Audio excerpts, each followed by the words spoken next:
wish they could maintain that status, the game will grow.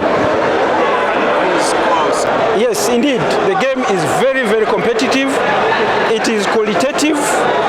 For any sponsor who comes in, I think he will get his mileage. The game of futsal today in Uganda is quite different from what you saw maybe 2-3 years ago. It can't get any better than this.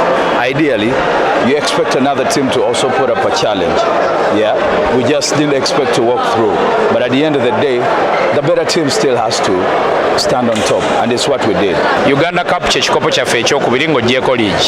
Eno edition eyokuna era tugirabye nga park esobodde ogiwangula. Luzira eyo gy'olaba eyasooka wangula edition eyasooka.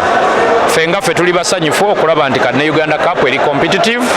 Ekikopo kyatandika mulimu ttiimu 15 ezaali mu bibinja 4 era we tutuukidde wano nga zizze ziwanduka ne wasigalawo 2 ate era kikulaga ttiimu zino ezisuuse ku Uganda Cup ate ne muli gy'emu yeekulembedde emu yeeyokubiri.